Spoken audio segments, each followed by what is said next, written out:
तभी दिक्कत होगा आपको। दिक्कत है नहीं, समाज में मान लीजिए लोग क्या कहेंगे कि इसके साथ 3rd डिग्री अप्लाई किया गया। अब 3rd डिग्री में लोग समझने वाले समझ सकते हैं कि क्या क्या मेरे साथ हुआ है। सबका जो है मेडिकल रिपोर्ट है मेरे पास। मतलब क्या ही कहें, एक लड़की के साथ अश्लील वीडियो बनाया गया, अवांछित सामान रख करके जो है हमारा वीडियो बनाया गया। इसके बाद भी बहुत सारा यह लड़का है और इसके साथ न्याय होना ही चाहिए। इस प्रजातंत्र में अगर ऐसा इस तरह की घटनाएं होगी तो वो हमारे लिए बहुत ही निंदनीय है। नमस्कार, मैं सत्यप्रकाश और आप देख रहे हैं सशक्त भारत न्यूज। हम अभी गोपालगंज जिले के बरौली विधानसभा क्षेत्र में, बरौली विधानसभा क्षेत्र के एक युवा है हमारे साथ, जो कि एक सामाजिक कार्यकर्ता है और समाज के हर एक कार्यक्रमों में बढ़ चढ़ के हिस्सा लेने वाले युवा नेता कहा जा सकता है, क्योंकि जो 2020 का विधानसभा चुनाव हुआ था उसमें इन्होंने निर्दलीय चुनाव भी लड़ा था। लेकिन साथ ही साथ एक सोशल मीडिया इन्फ्लुएंसर भी हैं। अपने क्षेत्र के जो भी ज़मीनी स्तर के मुद्दे होते हैं उस पर बढ़ चढ़ के हिस्सा लेते हैं और बढ़ चढ़ के उस आवाज़ को उठाते हैं, ताकि उनकी आवाज़ उस विभाग से जुड़े हुए आला अधिकारियों तक जाए, जनप्रतिनिधियों तक जाए, ताकि उस क्षेत्र का विकास हो सके।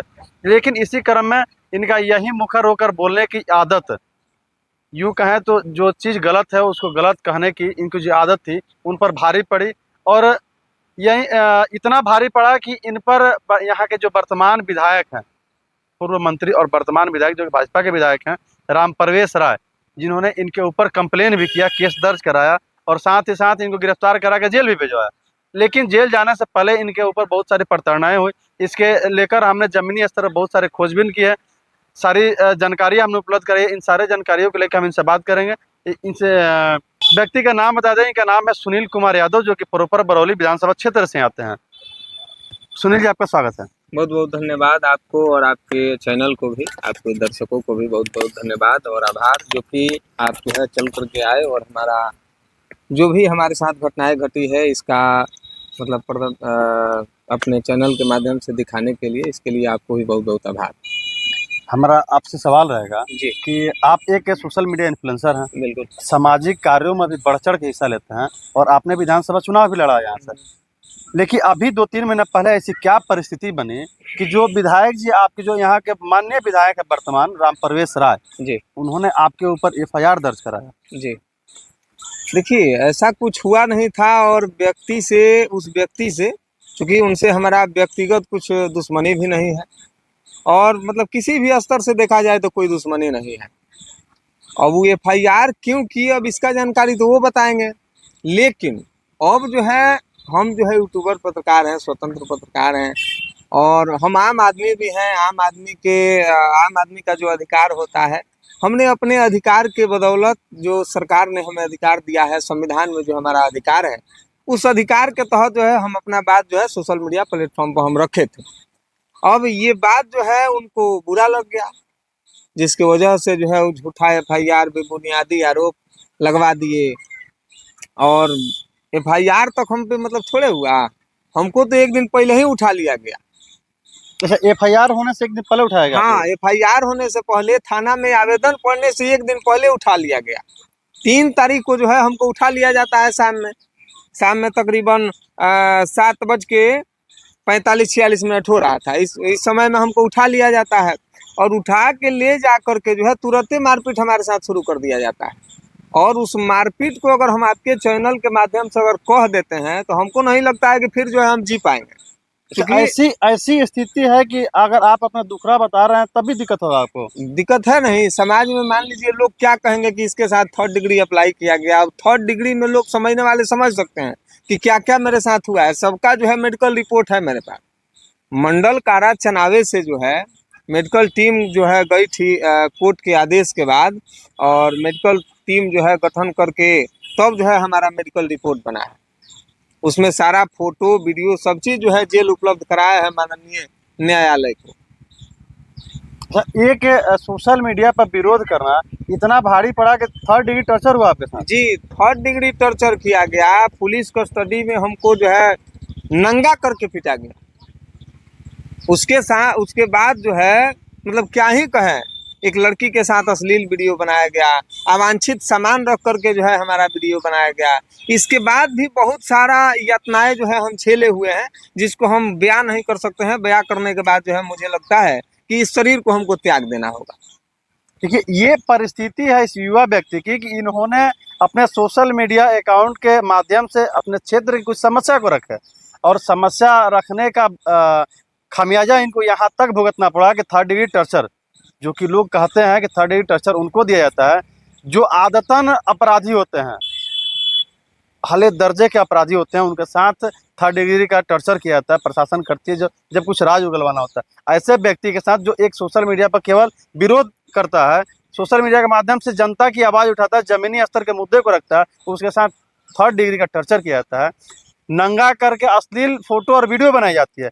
ये कानूनन कहाँ तक सही है और इसमें और कितनी सच्चाई है? हालांकि ये मामला न्यायालय में है, न्यायालय के अधीन मामला चला गया है, इस पर कानूनी कार्रवाई चल रहे हैं, लेकिन इसके बावजूद सोचने वाली बात ये है कि अगर कोई व्यक्ति किसी विधायक के प्रति अगर खिलाफ कोई बयानबाजी करता है, उनका कोई विरोध करता है, तो ये कहाँ तक जायज़ है?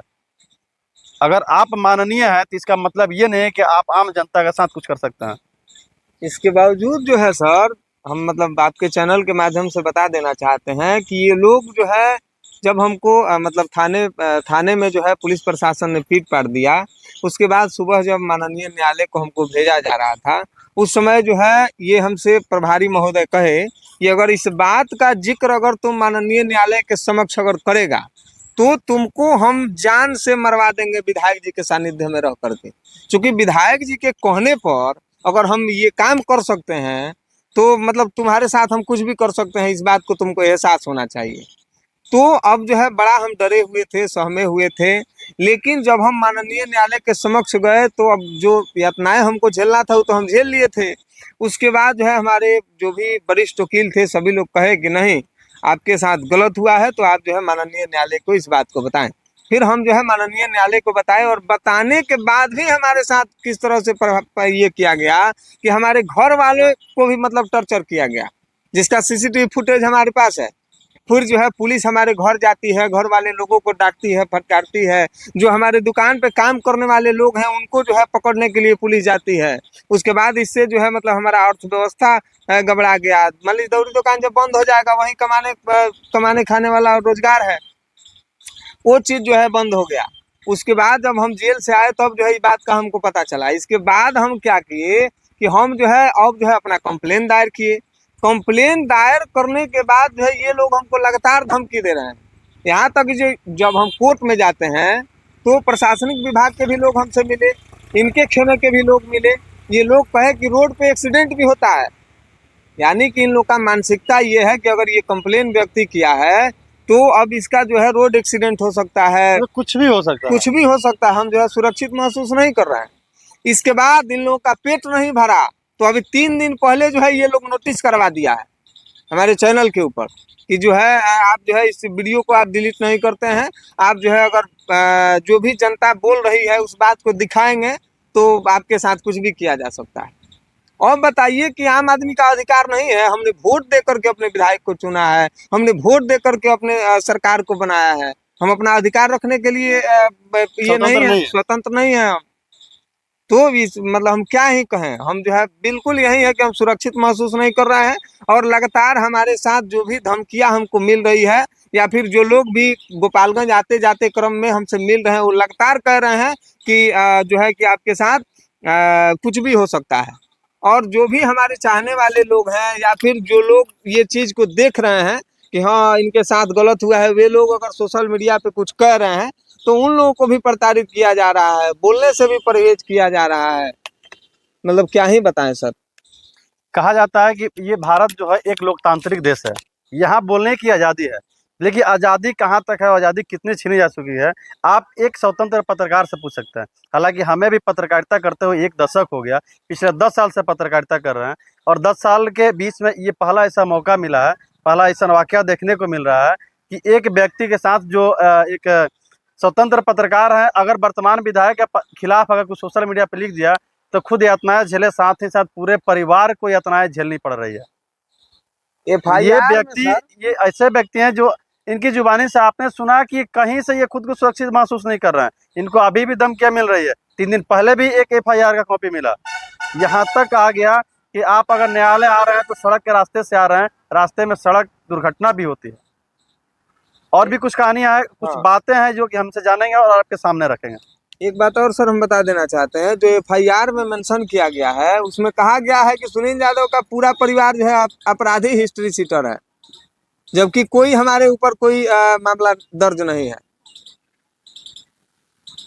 ऐसी परिस्थिति जब कोई मामला दर्ज ही नहीं है, तब एलिगेशन लगाने वाला कौन व्यक्ति है कि आपराधिक छवि के लोग हैं? जो आदमी एफआईआर किया है वो स्पष्ट लिखा है। अब तो मान लीजिए न्यायालय जो में हम भी जो है कंप्लेन दायर किए हैं, माननीय न्यायालय जो है उससे पूछताछ करेंगे कि हमारा मतलब क्या पारिवारिक इतिहास रहा है जो हम लोग अपराधी हिस्ट्री शीटर हैं। हमारे बाबूजी ठेला चलाते थे तो क्या किसी का हत्या कर दिए कि मर्डर कर दिए, आई किसी का लूट लिए? बाबूजी हमारे ठेला चलाते थे, हम भी जो है भूजा बेच करके, सोन पापड़ी बेच करके, सभी लोग जानता है। बरौली का एक एक आदमी से अगर आप पूछेंगे ना हमारे विषय में तो सभी लोग बता देगा, किसी से आज तक हाथापाई भी नहीं हुआ है।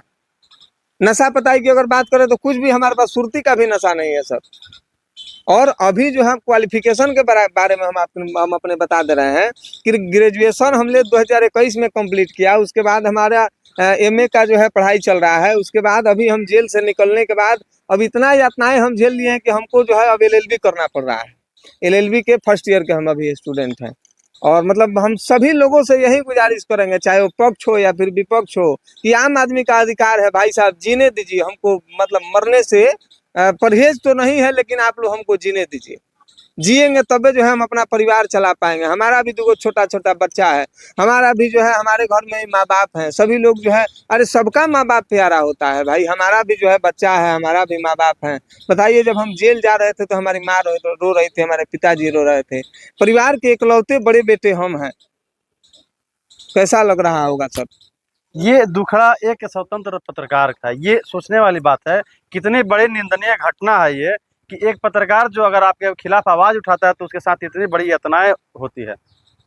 इससे पहले एक और ऐसी ही घटना आई थी कि एक एनडीए के ही भाजपा के ही विधायक थे जिन्होंने एक पत्रकार को धमकी दिया था। और ये दूसरा मामला है कि एक भाजपा के ही विधायक जो कि लगातार यातनाएं दिलाए, थर्ड डिग्री टॉर्चर हुआ, कंप्लेन हुआ, और यहाँ तक कि अब ये भी सूचनाएं मिल रही, ये भी उनसे कहा जा रहा है कि आप जिस रास्ते से कोर्ट न्यायालय में पहुंचते हैं वहाँ पे सड़क दुर्घटनाएं भी होती है। सीधे सीधे अगर ना कह के घुमा के कहा जाए तो ये कहीं ना कहीं हत्या की एक रचना रची जा रही है, जिससे इन महोदय ने ये भी कह रहे हैं कि अगर बोलने की आज़ादी नहीं है तो फिर रहने का क्या फ़ायदा।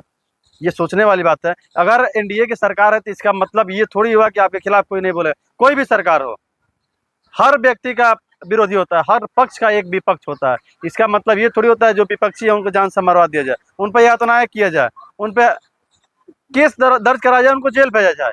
ये सब गलत बातें हैं, ऐसा नहीं होना चाहिए। और वैसे भी लोकतंत्र में इन सब चीज़ों के लिए कोई जगह नहीं है। हमें हक है कि हम अपनी बातों को रख सकते हैं, या आम जनता मीडिया के माध्यम से अपनी बातों को रख सकती है। ये बहुत ही निंदनीय घटना, ऐसे नहीं होना चाहिए। और पुलिस प्रशासन से, सरकार से भी हमारा निवेदन रहेगा कि ऐसे विधायक, ऐसे जनप्रतिनिधियों के खिलाफ भी कड़ी कार्रवाई होनी चाहिए। कानूनी कार्रवाई उस लहजे का, उस तहत होना चाहिए, वैसा कानूनी कार्रवाई होना चाहिए कि ऐसे जनप्रतिनिधि फिर किसी आम जनता को परेशान करने से हिचकिचाएं, परेशान करने से संकोच करें। धन्यवाद। आप हमारे साथ बने रहिए, जुड़े रहिए और देखते रहिए सशक्त भारत। तब तक के लिए नमस्कार, जय हिंद।